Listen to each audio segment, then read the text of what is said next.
Welcome, friends. Welcome to the monthly meeting.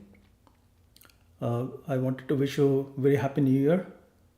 I'm doing this live cast from my home. I decided that maybe for next couple of months, I'll just do the monthly meeting from my home because I've been realizing that with age, I'm falling sick because of too much cold, and I just recently recovered from a little bit of cold myself. And this also gives me a little bit of opportunity to stay at home and do some other work, but at the same time through the means of modern communication also be able to do this directly from home. And I remember Ishuji during COVID times would hold some of these meetings from Chicago office, and we would do the live cast from there. So I hope all of you are doing well, and you got a chance to have a break during the last winter and were able to enjoy the Bhandara celebration. And so during this monthly meeting, I thought we'll talk about some of the messages that he has left with us. I hope you are able to hear me properly.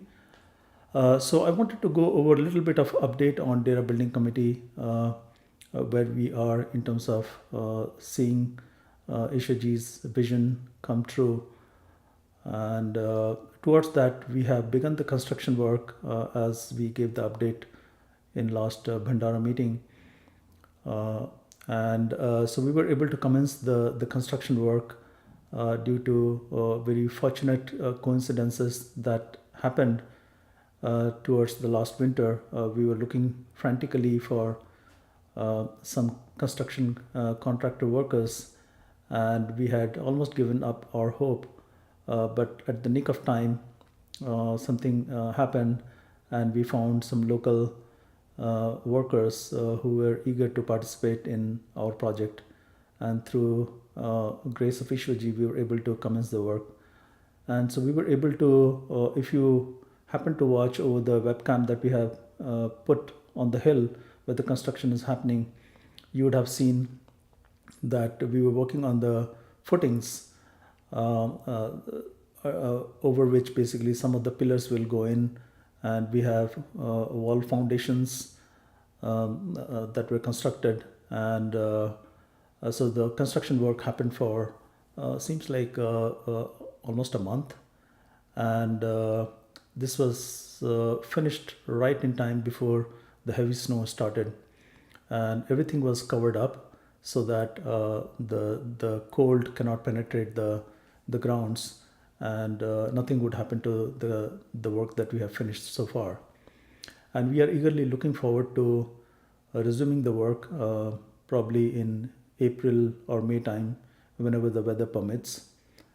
And towards that end, we have also started talking to the architect for sort of next phase of work. I would say we were actually working on the phase one, and we had divided up into two portions in terms of design as well. So we had a comprehensive design in mind that you can look at if you go to ishanews.org, and if you go to data project site that we have built just for this purpose, you'll be able to see the scope of phase one. And so we had broken it down into phase one design and phase one construction.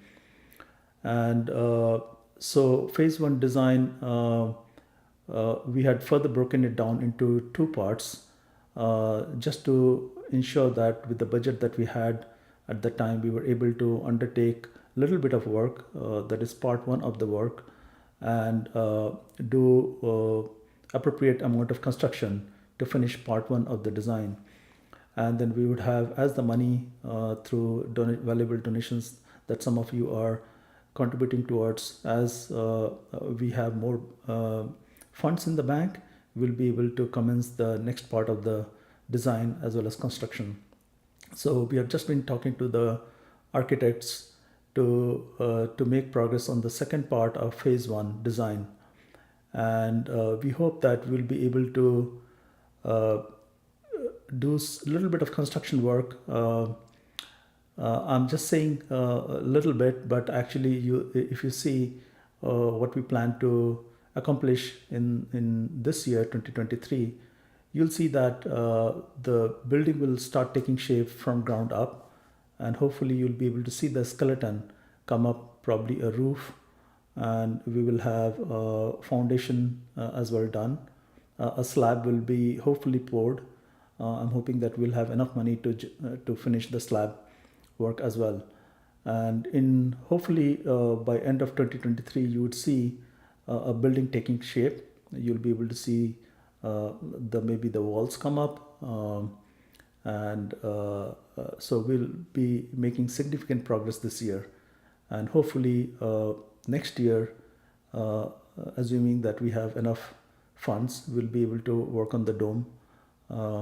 So dome has gone through several discussions. We have been trying to reduce the cost of dome, and we have not yet been successful, but hopefully in due course of time, maybe next year, we'll be able to see something happen on that side. So I just wanted to give you that progress, and also wanted to let you know of the seva opportunities that will happen this year. And so we are planning for 3 events this year. So starting in springtime, we will have spring garden planning, which will happen during Memorial Day weekend, which is May 26 to May 29. The details of all these things you'll find in the events page in ishanews.org website. And I believe we have sent a mailer out as well, informing all of you who have subscribed to Isha newsletter about the dates when the events will happen. And we'll of course publish them as well on the Isha News website. And another couple of events that we have planned is Summer Seva during the July 4th weekend. It will be from June 30th to July 4th weekend. And in fall, we'll have a Prasad Garden Harvest. So as the garden blooms and we have a lot of produce, we'll be harvesting during September timeframe. And we have so far planned around September 15th to 18th. So all of you are most welcome to spend time at Dera. And I know some of you have also taken a lot of effort to, in fact, come from different countries to visit Dera. And I see some of you taking that step. And you're most welcome. And towards that end, we are also looking at how accommodation can be provided to some of you, either through the hotels around there or B&B service, Airbnb sort of service. So you can get hold of some of us in the building committee, or people who have been long time sevadars of Isha. You can get in touch with them, and through that we'll be able to inform you of the opportunities in terms of accommodation that may be available. And some of us have housing available in Bruce, so we may be able to accommodate some of you if enough planning is done ahead of time. So if you're planning to come during summertime, so not only these times that I talked about, but at other times also, if you want to visit, you are most welcome. And just coordinate with some of us so that we know you are planning to come, and we can make your stay at Bruce as easy, convenient as possible. Yeah, these are the updates about the Dera building. And the Dera building committee meets almost every week. And so we go over the issues that are in front of us. We do the planning. And some of you have also approached the building committee about doing some seva in terms of accounting and other form of seva. So we'll be getting back to you, and I will let you know how you can further contribute.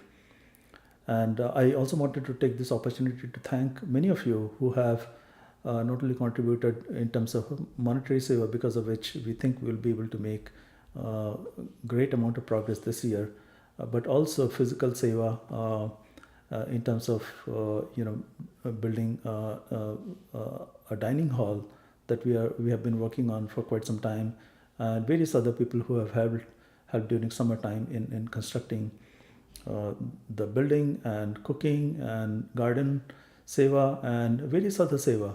that cannot be really enumerated, because some of us have just been picking up whatever is thrown in front of us, some of us mowing lawn and various other activities. So no activity, no seva is small. Every seva that comes from heart is seen in equal ways. So it does not matter. So most of you are, so I wanted to thank all of you for doing that, because I'm here to serve Master in whatever possible way I can, and I'm sure all of you are doing with the same intent as well. So I just wanted to give you a brief update on data.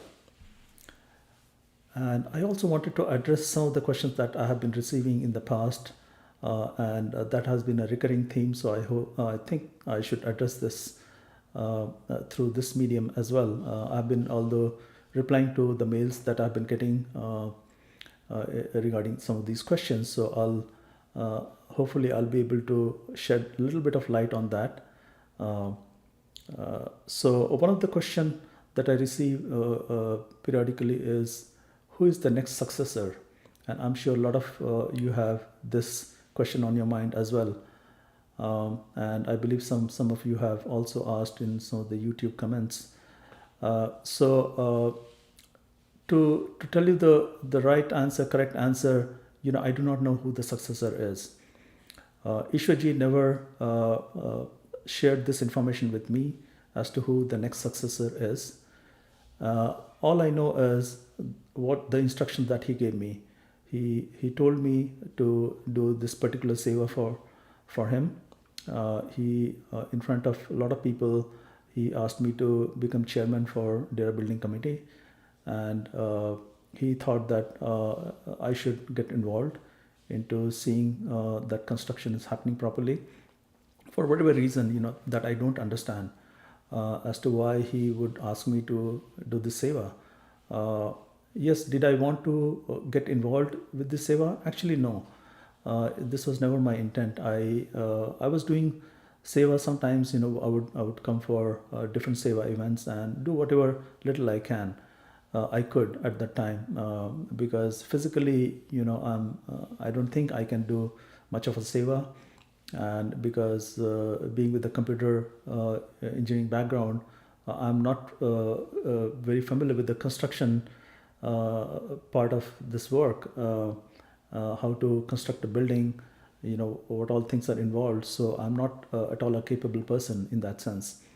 What I've done in the past is just, as an individual worker bee, I have done work, and as a manager, I have managed small teams, so that I was capable of. But when Ishwarji asked me to do this, I could not say no. I mean, most of the time I would remain mum. If he said something, I'll accept it. If he rebuked me, I'll accept that as well. So he was a person, who was asking me to do something, and I knew that I'm not capable of it. But if he thinks I should do it, then I should definitely give it a try. With that intent, I took upon myself, and some of us also participated in that activity. And with time, I'm also learning some of these things, and hopefully you'll be able to see the result of the work that Dera Building Committee is doing. And not only Dera Building Committee, but there are so many other people working in the background.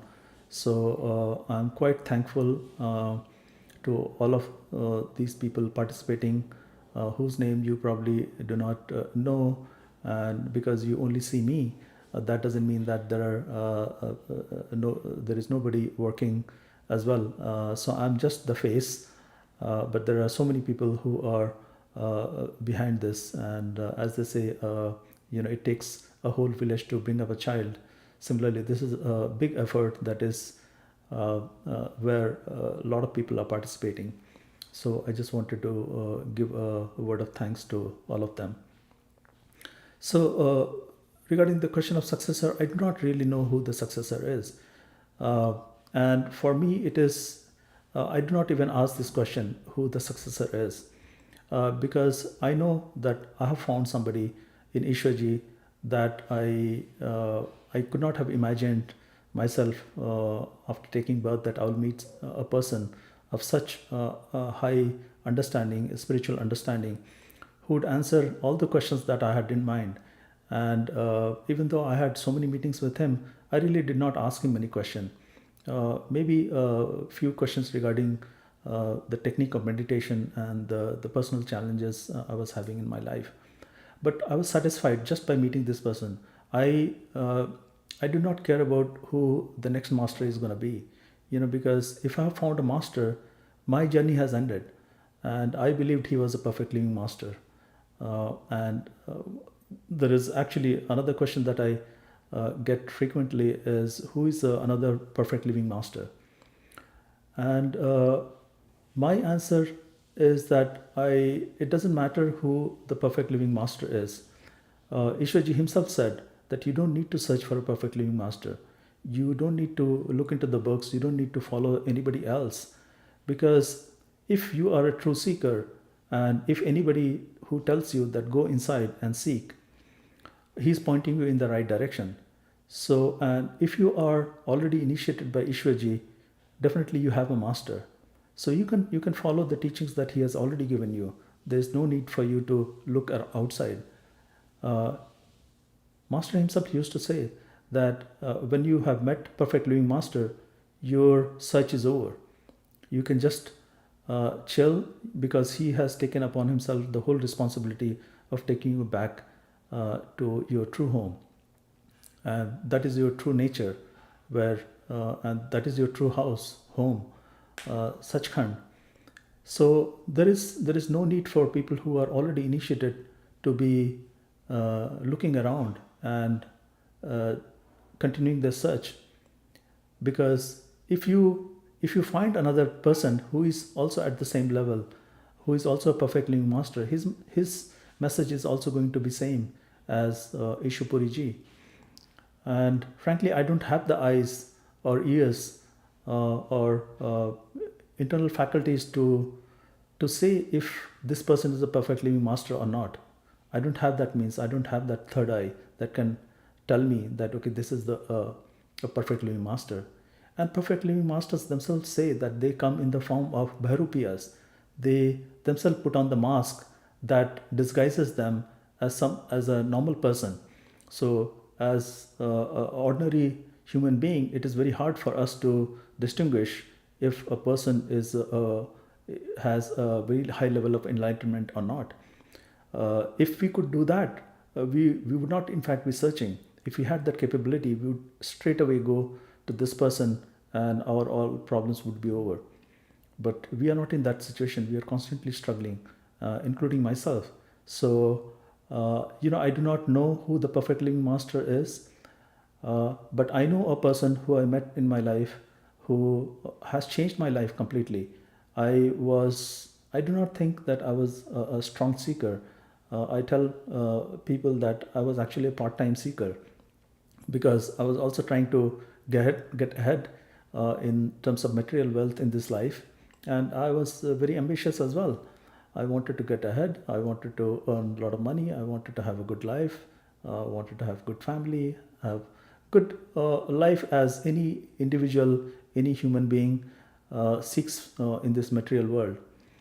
So I was just seeking that, and at other times, whenever I would experience pain, that this world offers pain and pleasure. Of course, I would enjoy the pleasure. When it came to pain, I would ask myself this fundamental question: why is this happening to me? And I would refer to different books in order to find answers, and also try to chase some other masters, get trained in yoga, and follow various things that you can find yourself in normal seeking. But upon finding this person through coincidence, my seeking seemed to have stopped at that point, and now the seeking was just limited to this person. And I would watch a lot of videos of him and try to understand. And most of the time, everything that he said just appealed to me. So there was no arguing with him whether he was saying something right or wrong. it would just seem like the answers were customized for me. And I'm sure a lot of you also experience the same thing, because the not only the intelligence that appeared appeared like this person had, it was not only just superficial, it was not through books, but in fact he himself said that I'm talking everything from experience. So this person conveyed some authenticity to me, and so I fell in love with the knowledge that he was spreading, the messages that he had. And that was enough for me. I did not although I understood the messages that he was talking about, I had not completely assimilated them in my life. So there was no point in now pursuing somebody else.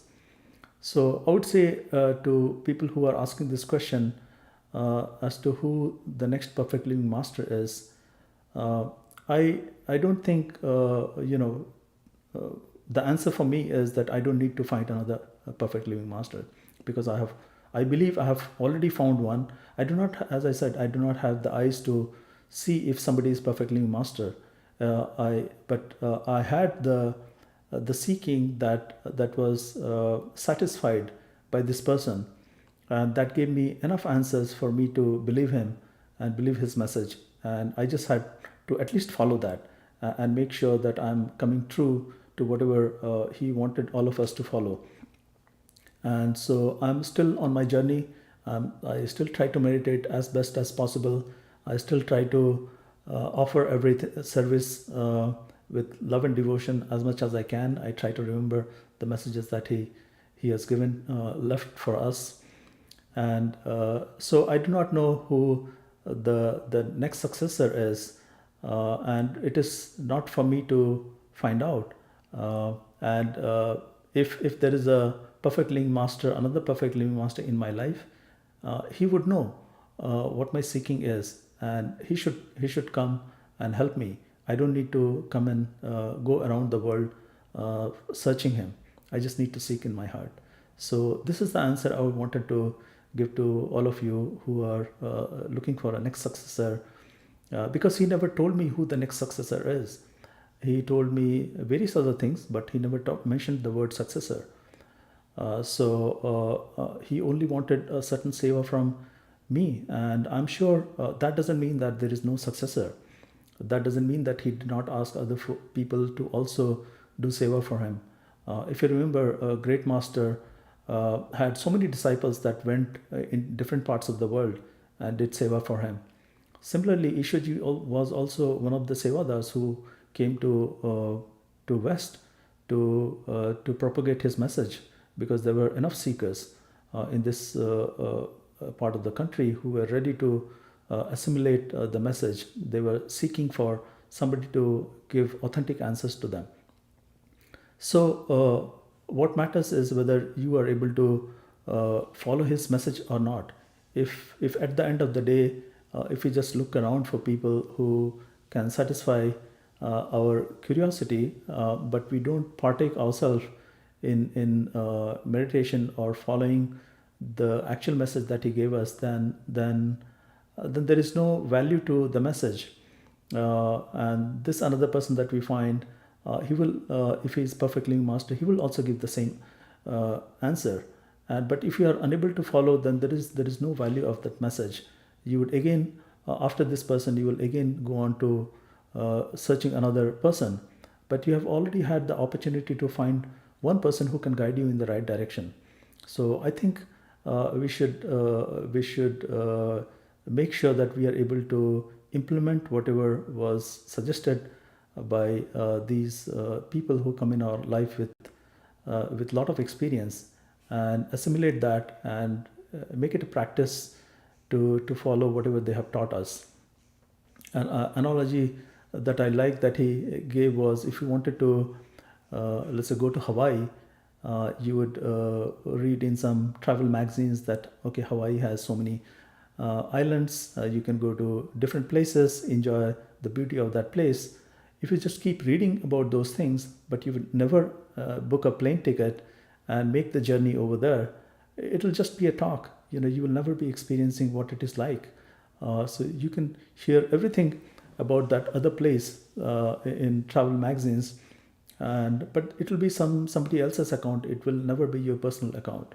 So I think we should just make it an effort to implement in our own individual life, and see that whatever the claims of these people are about how to discover the true nature of yourself, we can actually implement it in our life and practice, and leave the rest to him. A lot of us have been on this path for a long time and have been having a lot of difficulty with meditation, including myself, and including so many of you who have been on this path for a long time. I used to worry about myself, whether I'll be accepted by this master or not. When I met him first uh, in person, he told me that you're going to take some time, and the only thing I wanted was that he should put me on his A list, where I don't have to take another birth and go through this ups and downs of this life and struggles that this life has to offer.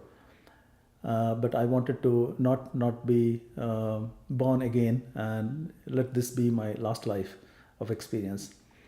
And I do not know what list he put me in. He smiled, and since then I've been trying to, in my practical life, in my personal life, I've been trying to apply everything that he has taught us, and that includes the meditation routine that he explained in so many of his videos, and also the role of seva in everybody's life, how important seva is in terms of making our ego melt away, because we have been born with a physical body and a mind that is always keeping us attached in the world that we see around us. It doesn't let us, in a way, it prevents us from going back to our true self, realizing who we truly are. Master Ishiji used to say that only thing that prevents us from going back to our true Sachkhand is our mind. If you take our mind, then we will know who we truly are. If somehow we can suspend our mind and memory, then we will know who we truly are. But we have been given this mind and this body because we wanted to have some kind of experience. And because of the mind and soul that powers that mind, we are able to have this existence. We are able to have this physical body. We are able to experience this physical body. And because of the mind itself, we have so many covers put on ourselves that we do not know who we truly are. Since birth, we can only feel that we have a body and we have no other existence. We on top of the physical things that we perceive, we have also been given so many other covers that we put on ourselves constantly, and we remind ourselves that we are these things that we have put ourselves upon. Like when you are a child, you know that you are a child of certain age. You have a name. You are born in certain society. You know that your parents are placed at certain level in your society. You understand the background of where you are growing up, where you fit in the society. You may know that your parents are highly educated, or they are farmers, or whatever business activity they partake in. So you start constantly associating with that, and you sort of develop another strong mask on yourself, identity on yourself, that attaches yourself to this person. You may think that, okay, you are rich, you are poor, you have cars, you have vehicles.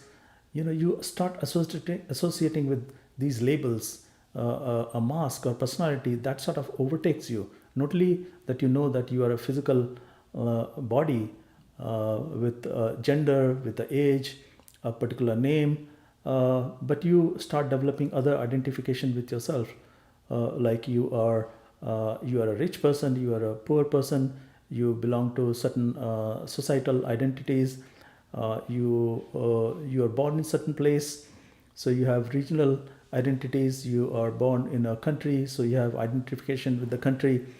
So, and if there is a like the war that constantly goes on this planet, like the war we are involved in, you start taking certain sides, uh, uh, and so all these things constantly hammer upon ourselves that we are nothing but the amalgamation of all these layers that we have put upon ourselves.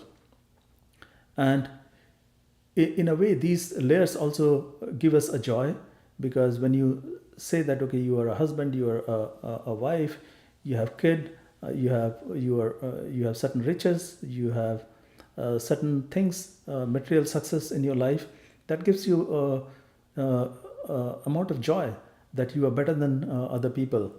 And if you are on the other side of the fence, where you lack certain necessities of this world, then you feel very miserable about yourself. If you don't have a spouse, if you don't have company, then you wonder why you don't have it. Why God, or whoever the creator is, has kept these things away from you. Whereas you look at other people who have these things, they constantly, you feel that it would be much better if you had those things as well. And so you sort of complain within yourself, or complain to what you feel God, or other beings that you think are responsible for your plight in this world. You appeal to them, and at some certain point you look at different books, try to read about maybe evolution, how at different point in time this earth got created, how humans came in this planet, how the evolution of life happened. And you think whether this is whatever is happening with you is random in nature, or it is created by some script, some outer intelligence that has caused me to have this life, and I'm totally not responsible for this, whatever is happening to me. Because if you look back at your history, maybe you have not done anything to deserve the negative things that you are experiencing in your life. And so, of course, we ask this question to ourselves, when we see that things are going in a negative way in our life, but we are unable to see all the covers that we have put on ourselves. We don't realize that these covers are the ones that are giving us the experience of joy and sorrow that we on a day-to-day basis experience. So there comes a time when we truly cannot let go of all the issues that we are facing, and then we start searching externally, most of the time by reading books, by reading works of philosophers, or watching videos where some people try to, from maybe from a scientific background, or from spiritual background, or philosophical background, try to give an answer to us. Sometimes we try to follow people who have passed away, and try to read books about them, take inspiration. For myself also, I used to read books of Ramakrishna Paramahansa, Yogananda, and various other people, to inspire myself to see what path they chose that gave them this clarity or peace in their mind, and how they were able to overcome the challenges of this life. So once we come upon this point in our life where we realize that we cannot handle this ourselves, so we look outside and try to seek help. And if we are lucky enough, we bump into a person like Ishwapuri ji and other masters. For me, I can only speak about Ishwapuri ji, whose lecture I once I heard. It gave me as if I say that I found a resting ground. It gave me answers to all the questions, or the questions that were preeminent in my mind.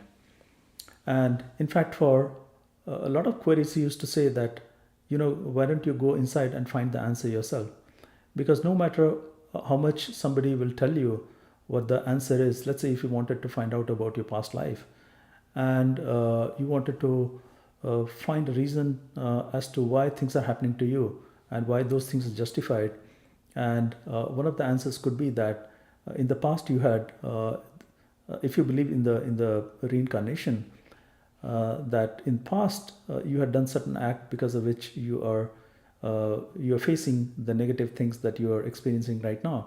If that is the answer that is given to you, you may not believe it. But if somebody tells you that I can tell you how to find the answer yourself, I can teach you how to fish.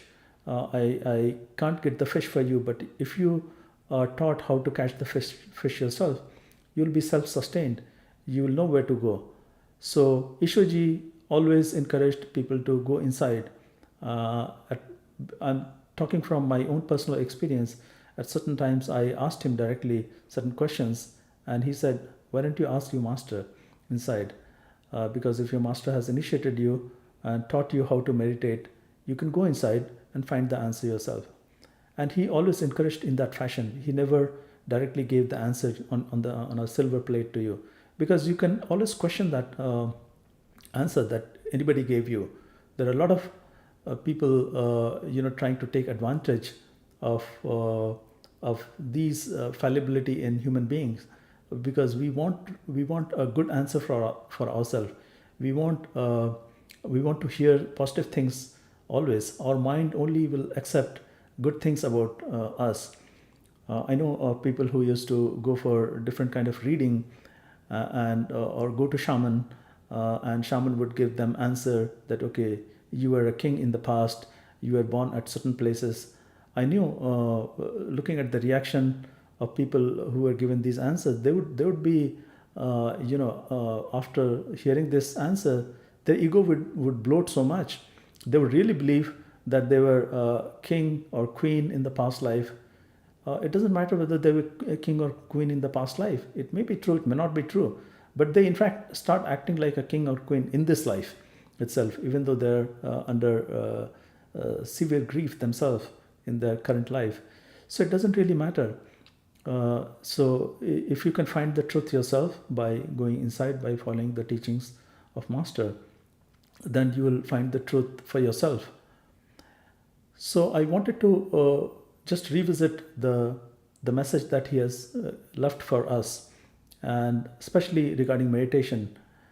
I have also been struggling with meditation, so it is the things that I'm regurgitating are mostly from his lectures. And so my takeaway I can share, this was some of the messages I was able to mentally grasp them. And this is just another perspective which I found interesting in terms of how to meditate. So I just wanted to share it with you. So the way I perceive is, as Master always said, that we have put on many layers upon ourselves. And this physical layer that we experience is yet another cover. This is the topmost cover on top of us. And self-realization, or finding our true identity, is about taking out all the layers one at a time. We will take out this layer that we experience right now when we die. That's when this cover comes off. But that is not very helpful. We don't want to wait for that time to happen, because at that time we don't know whether that will happen or not. That may happen, but then by then it may be a bit too late. But if you have been initiated, your master will be with you at the time of death, so you don't need to worry. But as he also used to say, that if you are initiated and all your responsibility has been taken up by your master, you need not worry. But because of the mind that we have been given, because we feel that we have to do constantly something in order to justify what will happen to us, in order to for us to realize who we truly are, we have to actively do something.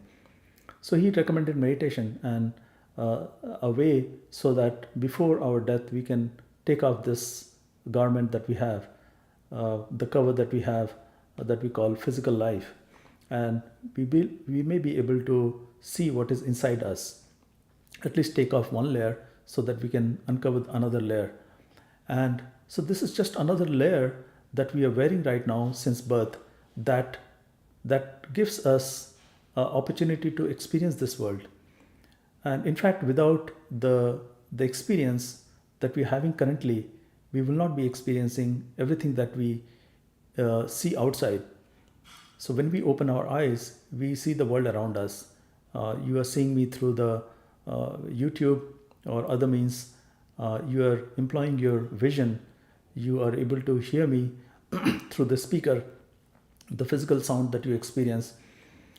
And when you meet me in person, when you shake my hand, when you talk to me, when we have food together, you are able to experience everything that is going on in this world. But if we did not have the sense perceptions, if we did not have the physical eyes, nose, ears, mouth, we will not be able to experience certain part of this world. If we did not have the eyes, there are a lot of blind people, who can hear, but they can't see. They don't have the sight, the faculty of being able to see material presence, material world around them. That faculty is missing. But when they gain their vision, they are able to see the physical things. In fact, I watched some video recently where a small kid who was unable since birth was unable to see the world clearly. It's like things were pretty hazy for him, so he was not able to identify the objects in front of him. And when he was given glasses to wear, and when he put on his glasses, he was just so amazed. He started smiling, looking at everything that was around him. So it gave him certain amount of joy to see that there is something interesting that he can look at. There are colors, there are forms, and these forms create so many variety of experiences that we see. We can see flower, we can see trees, plants, you can see animals, you can see birds, you can see so many magical things. And this gives us a window into this world. In fact, masters say that this world that we see around us are in fact getting created because of the sense perceptions that we have, that the body is endowed with. Without this, we would not be experiencing anything. And this gives us a sense of reality of this material world that we cannot but believe. When you see me through YouTube, it is so concrete in your mind that you are seeing me, right? You cannot question whether this reality of you seeing me exists or not. And because not only can you see me, you can also hear me. And in fact, when you meet me in person, when we shake hand, you can experience my hand. I can experience your hand, and you can touch me, you can hold me, we can experience the hug, we can talk about master together. So it gives us this concreteness that this world is real. And masters give us different example to say that the world that we experience is only created because of the sense perceptions that we have in our body. And not only that, this body has sense perceptions, but if we were to take out this layer somehow and have the inner cover, we'll experience that even that cover has sense perceptions. And the sense perceptions are same, but it is more vivid because the external, the material world that we experience right now in physical body, those go away in the internal body that we have, astral body that we have. And the experience becomes much sharper because the material world it disappears in our inner layers, and we are able to experience the vastness of this inner world, what he called as astral world. So we will be able to, if we are somehow able to get rid of the body that we have or the layer that we have, we'll be able to uncover the inner layer. Similarly, if we are able to uncover that inner layer, astral layer of body that we have put on ourselves, then we'll be able to yet see what is the cause of the two outer layers that we have put together. And he called that as a causal mind that creates the two outer layers, and that gives a power to the two outer layers.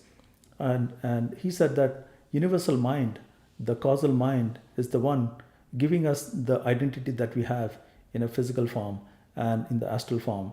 And because of that, we are having all these experiences that we are having.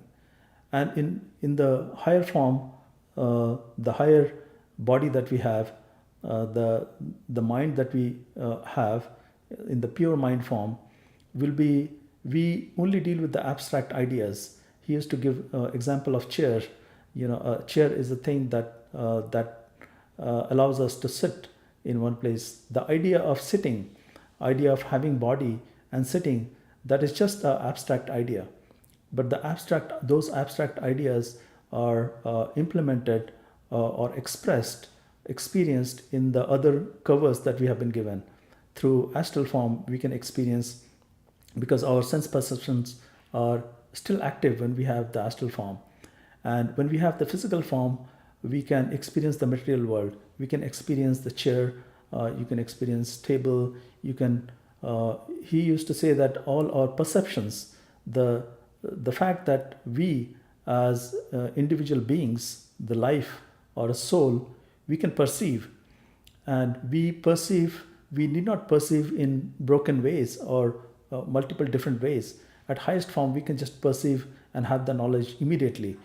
So at the topmost level, he talked about having the perception or having the true knowledge without having the sense perceptions.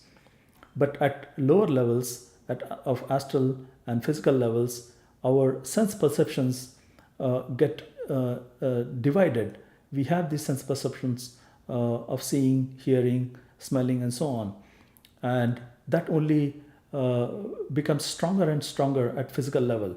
Stronger meaning the sense of reality becomes so strong that we cannot deny that this is not real. Because you can experience pain, right? You can not only feel things, but if something happens, if your hand gets burnt, you immediately feel the sensation of pain, of burning in your hand.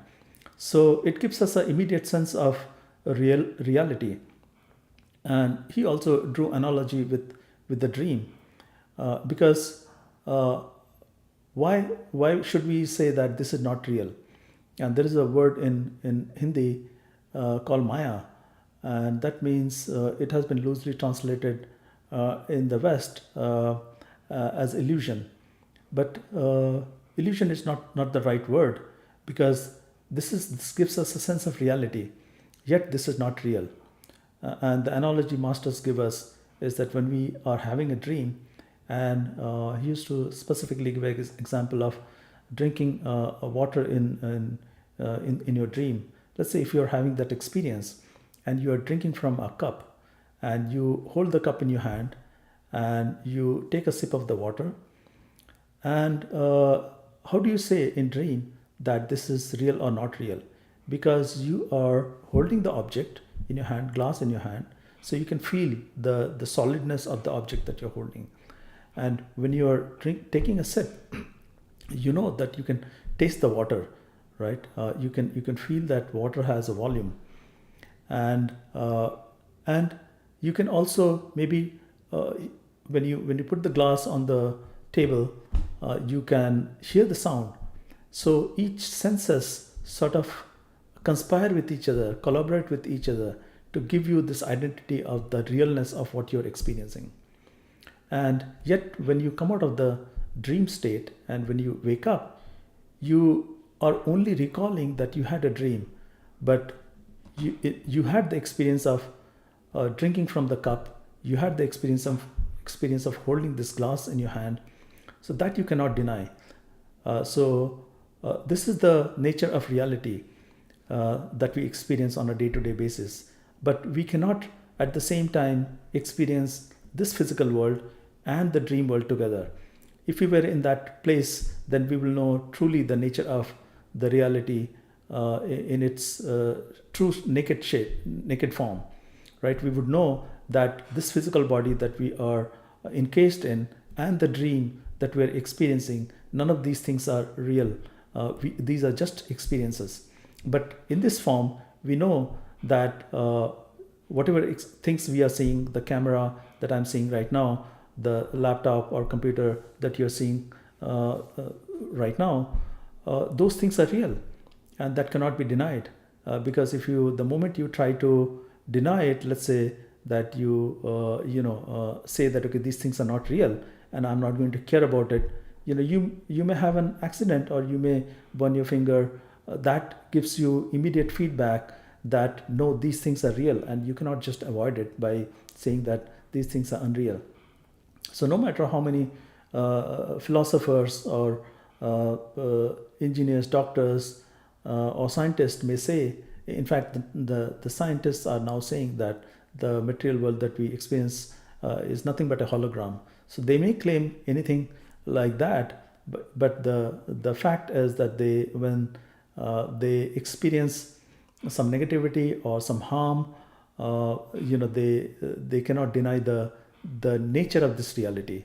And what philosophers and masters like Ishiji had said, that it gives us, the senses give us the sense of reality, which is real, and that is the role of the sense perceptions, that it gives us a way to experience the world around us, and because of which we are experiencing this world. But it's good for satisfying our curiosity that this is how the body that we have, or inner bodies that we have, has been created. But unless we experience it ourselves and can see for ourselves, these things are just talk, these are just brushes, or these are just part of the travel magazine that we can read, and but not experiencing it, not tasting the pudding ourselves, won't give us the conviction that we truly need.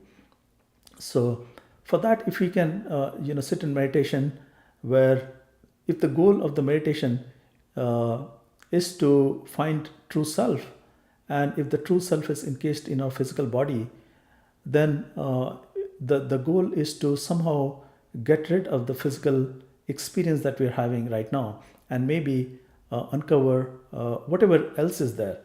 Because right now, in the physical body, we just experience the material around us. So by closing our mind eyes, we at least have closed one faculty through which we experience this world. So we can see the darkness around us when we sit quietly.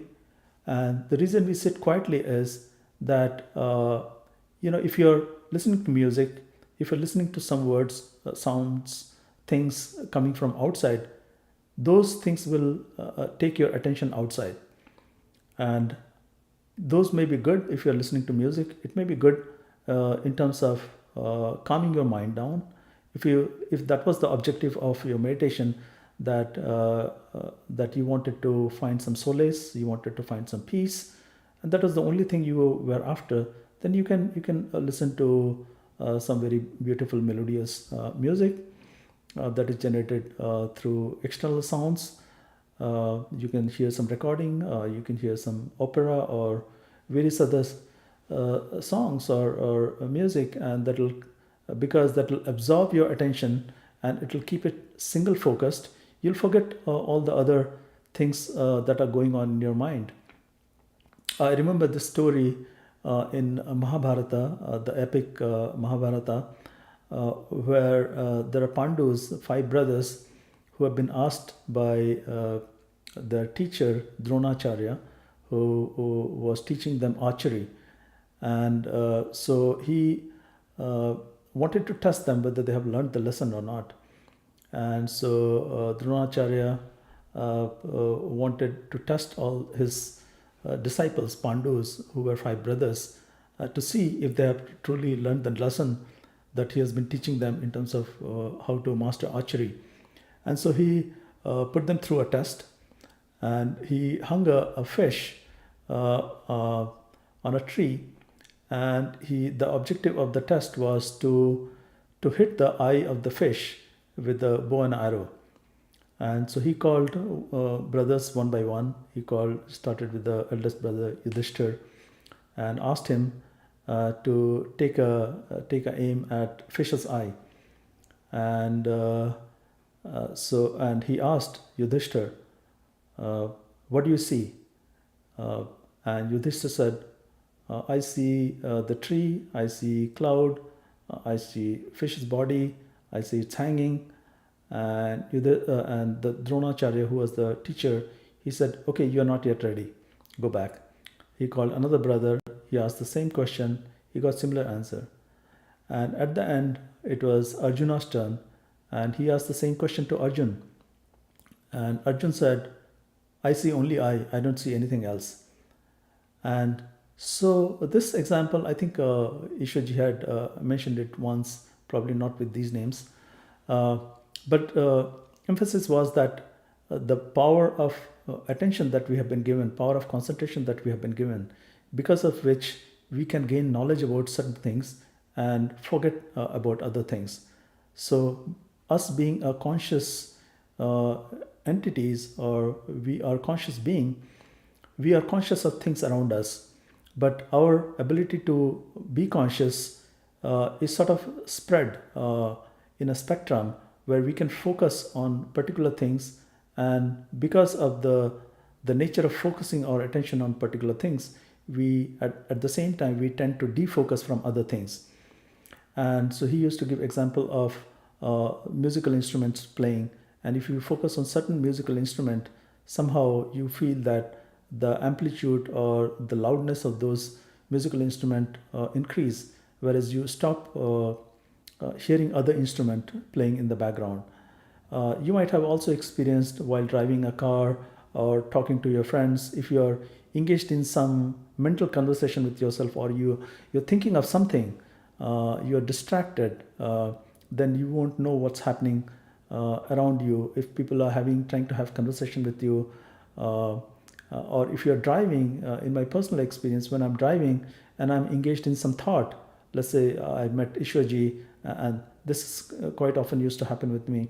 After meeting him, I would be lost in the conversation that he had with me just maybe a few minutes back, or maybe half an hour back.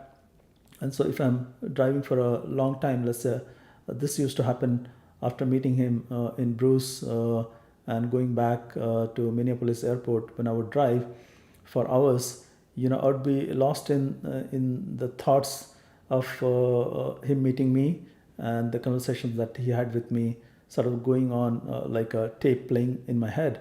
And then I would forget where I am. I would miss the exit sometimes. I would not know where I am, how much time has passed. So these are the abilities that we have, that we can focus on certain thing, and at the same time become defocused about certain things. So we would not know where we are. So most of the time, the practice that we are engaged in sometimes hold us back to our body, and so we are unable to let go of the casing that we have, the cover that we have. And that is very important for us to let go of this body, the impression of the body, the experience of the body, and that's when we are able to uncover some other parts of us. So, but if we meditate with physical things around us, when we remember that the chair that we are sitting in while meditating, or place that we are sitting in meditating, the room that we are sitting in meditating, if we make those things a focus of our meditation, or bind our mind to these things very strongly, then obviously while meditating we constantly remember these things. So Master always used to say that do not meditate with your physical body. And the reason he was saying was that if you are constantly remembering your physical body, yet at the same time you're trying to loosen your physical body, or not remember your physical body, or not be attached to, or not be experiencing your physical body, then you are defeating what you want to do, which is basically letting go of this physical body. So it is important to not be so attached with the physical place where you're meditating, or physical things that are going on in your room. And so how do we do it? So how do we disassociate ourselves with the physical things? And he said that we can employ another faculty that we have been given, and that faculty is of imagination. And he put so much emphasis on imagination. In my earlier days, I just could not understand what form of meditation is this, because in my past experiences, when I was doing various forms of yoga, it was mostly physical in nature. It was never imagination. And I somehow gave very little importance to that. And he, as I heard more and more of his talks, few things that I remembered was that him paying importance to the role of concentration, the power of imagination, and him saying that although a lot of people poo-poo imagination is just a tool.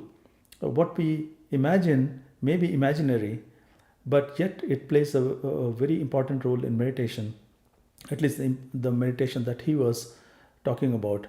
And imagination is just a process. It is just an exercise that help us sort of disassociate with our physical body, because we constantly remember this physical body, and we have a tool of imagination through which we can forget our association with this physical body. And as I was telling you with my example of me driving back from Bruce and forgetting although I was driving a car which requires attention, somehow a part of me was able to keep enough attention on the process of driving, although not taking some exits or some following some route. So it gives an example that you can disassociate yourself with the physical environment that you're in.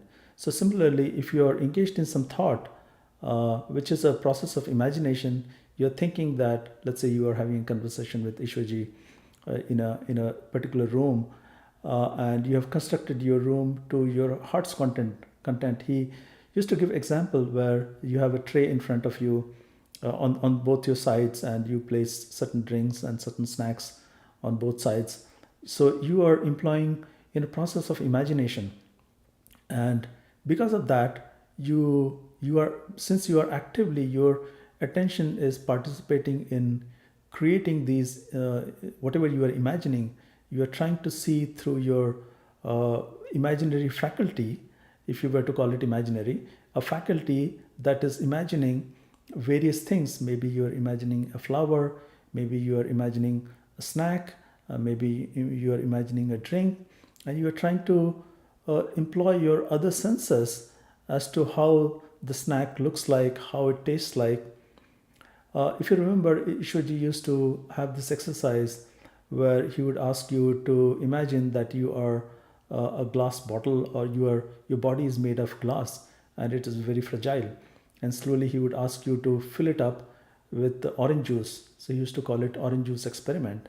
And a lot of people used to experience the taste of orange juice in their mouth. So although it is imaginary, it was supposed to, and if imaginary is unreal, yet imagination gives you the same experience as if you are having a physical experience, then it is of value. It helps you in disassociate with the physical experience that we constantly have. So in meditation, he emphasized that we should employ imagination so that our attention can be pulled away from this physical body. And in fact, he discouraged that we proactively try to somehow disassociate or forget our physical body by raising our attention up to the eye level. He said that employ the process exercise of imagination, and that was the fastest means of removing attention from your body, according to him. So I think it is very important for us to remember that. And as I going through my journey of experiencing the challenges of meditation, I remind myself of every detail that he had suggested in his talks on meditation, and try to follow it as accurately as possible.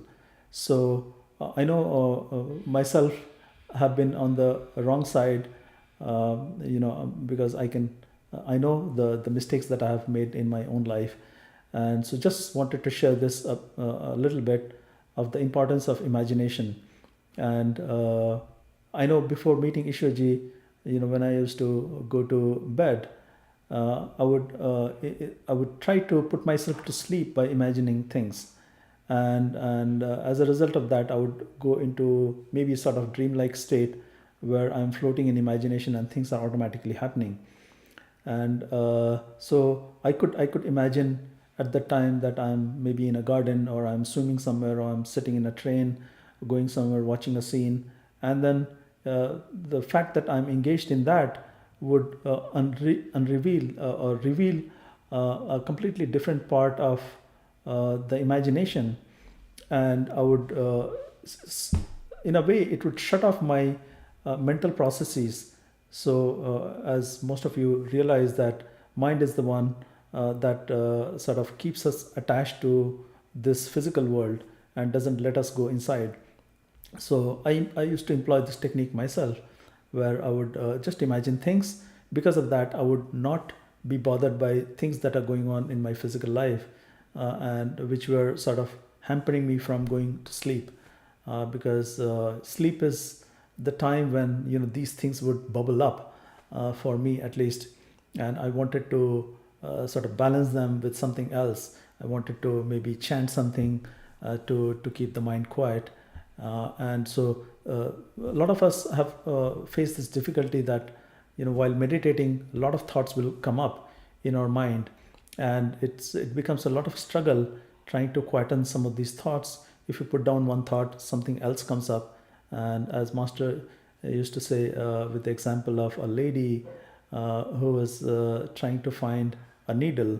She was looking for the needle in the wrong place, where there was no light.